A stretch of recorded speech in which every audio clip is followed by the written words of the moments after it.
What up, everybody? It's your boy A-Fell did it back with another one. However you got here, whether you already subscribed to the channel, whether I popped up on your news feed, whether somebody told you about me and you checking me out for the first time, however you got here was meant for you to be here, so I appreciate it. Before I get started, if you could hit that like button and hit that subscribe button for the content. You did it? Cool. Shouts out to everybody who keep hitting that like button, that subscribe button, sharing the content. I truly appreciate it. So to y'all, I like to say thank you. Thank you very much. I truly appreciate it. All right, who we got up? We got that boy NBA young boy up. What? Yeah. So for y'all that don't know, it's been kind of quiet on the NBA YoungBoy front. We haven't really heard nothing except what we hear on Clubhouse about how Wack is questioning the amount of time that he gets like everybody else. But other than that, we haven't really heard nothing from NBA YoungBoy. So now we have an update, and NBA YoungBoy is officially about to head to prison now. What? Yeah. He about to go to the federal state penitentiary really soon. I think he got love. They settled the case where he had all of that fraud in Utah. And tell you why, and the thing why I say he caught a break, because if you can see the picture that's up now, look in the courtroom. He's the only nigga in there. That's Utah for you. So let's hear what they got to say, y'all. It is anticipated that my client will be entering guilty pleas to counts 2 through 7, count 13, count 16, Jeez. count 19, and count 22. And there are other parameters to this agreement. Would you like me to put those on the record now? Yes, please. Your Honor, it's anticipated that he will enter those pleas as charged. In other words, identity fraud as a third-degree felony with 2 counts, forgery as a third-degree felony, 2 counts, What? 6 counts of pharmacy fraud, which would be those count 4. And that's a Class A misdemeanor. And those are all Class A misdemeanors. There are 6 of those. And all of those cases, the counts I just recited, are the ends are all pharmacy fraud cases. We are asking the court to waive time for sentencing. I have some specific requests as it relates to sentencing about the language, but the agreement is that my client will pay a $25,000 fine to the court. And Your Honor, I have a cashier's check in hand. I'm holding it now. Show him the money. That I would like to publish to the court at the end of this. Upon payment of that, the state has agreed to a 402 reduction for each of those 4 felony counts. They would all be reduced to Class A misdemeanors, and the case would close at that point in time. Oh, okay. So that's something good for him. Let's give him some hand claps for that. Yeah, he gonna go on and get this out of the way, because this case is probably the one that's delaying the big cases with the feds, is all of these pharmaceutical cases. He showed them the money. That's what the courts is concerned about most. Show me the money. You see what I'm saying? He showed them the money. Look, I got 25 grand here for you. I need all this dropped down to misdemeanors, and let's settle this. I'm listening to make sure they don't say he got to tell anything, because if he got to tell anything, he going to be all over Clubhouse. So I just want to make sure NBA YoungBoy, part of his stipulation is not telling. We don't need that.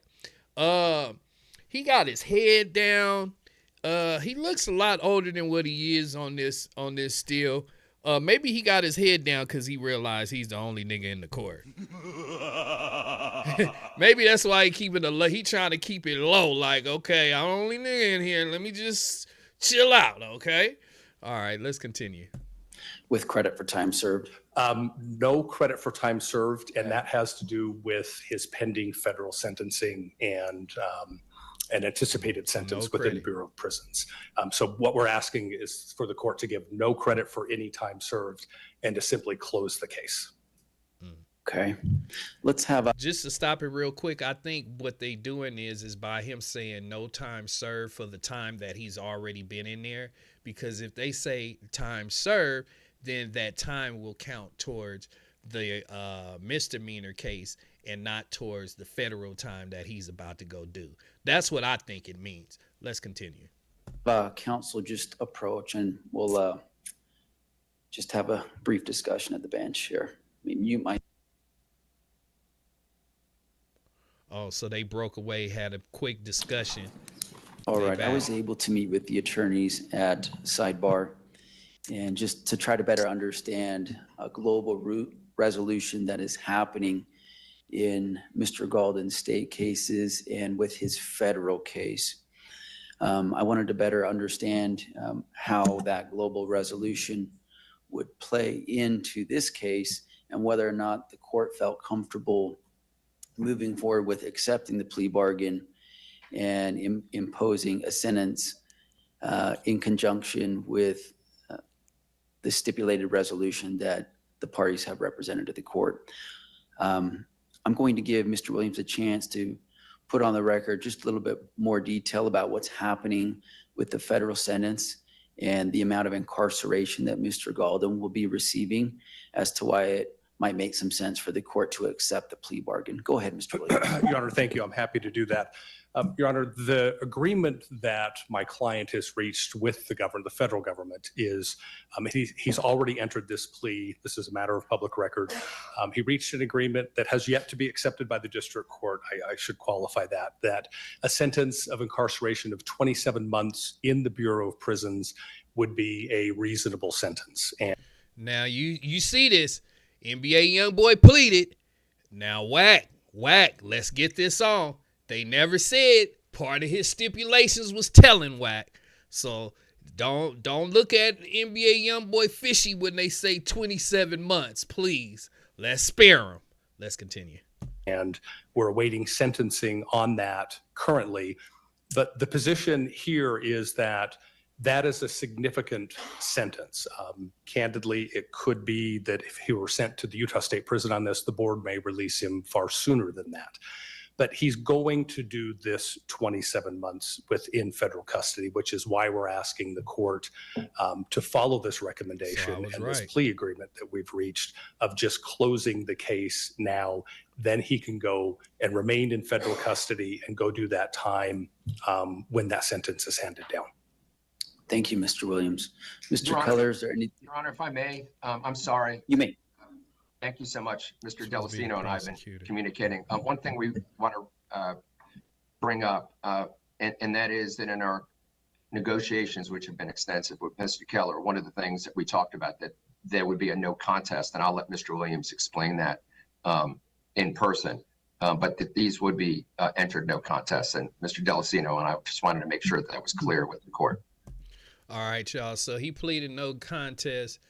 Not saying he's innocent or he's guilty, but it basically means, you know what I'm saying, he don't want to fight it.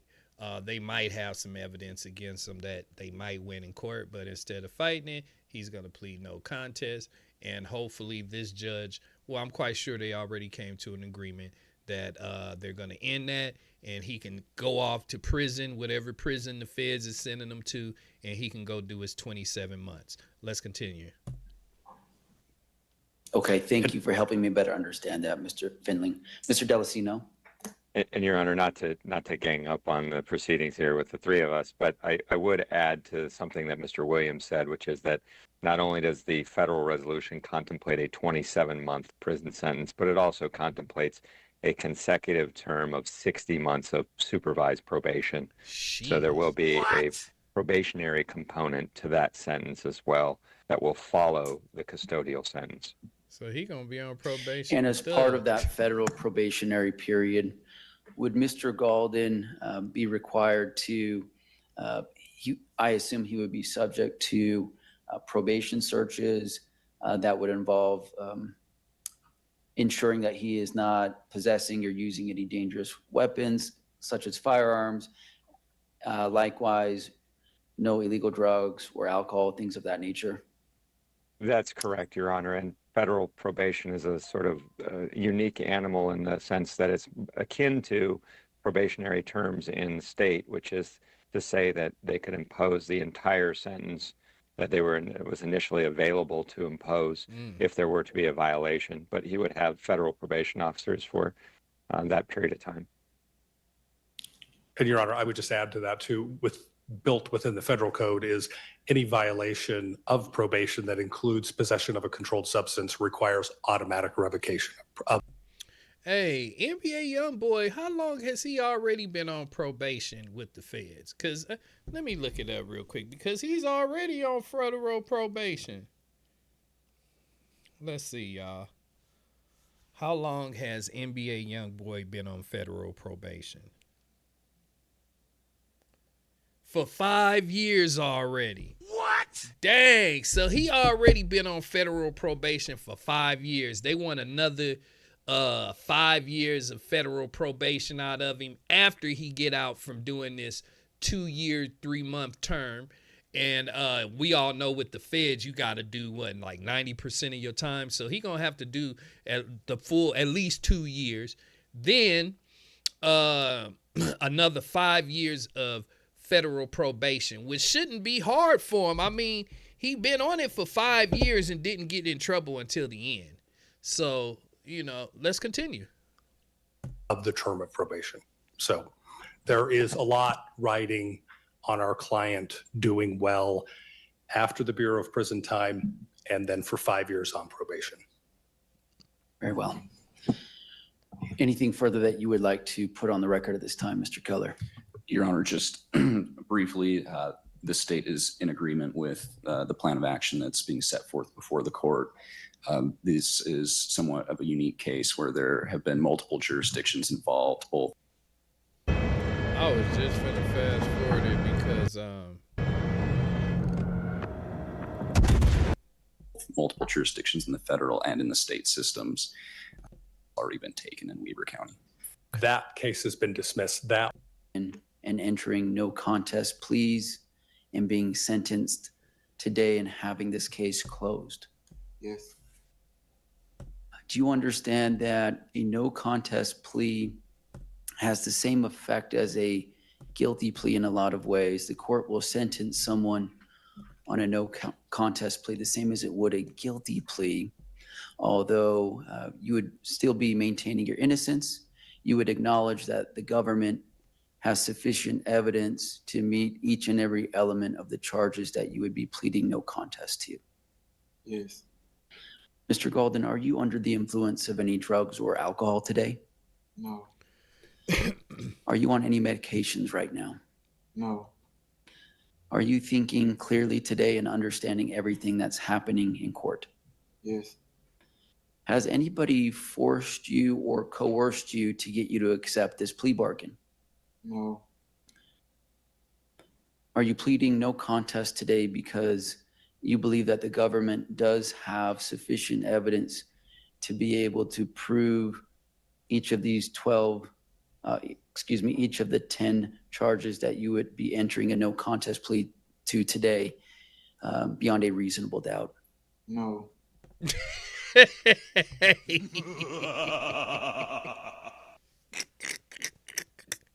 Hey, y'all hear that? Hey, y'all gotta admit, NBA YoungBoy, he is no joke. He's just straight up real. The judge asked him, are you pleading no contest because you feel like the government has enough evidence against you to convict you? He said no. Oh, let's continue. Are you acknowledging that even though you're maintaining your innocence, that the government would still be able to prove these charges in court potentially, and so you believe it's in your best interest to accept a plea bargain? No. Hey,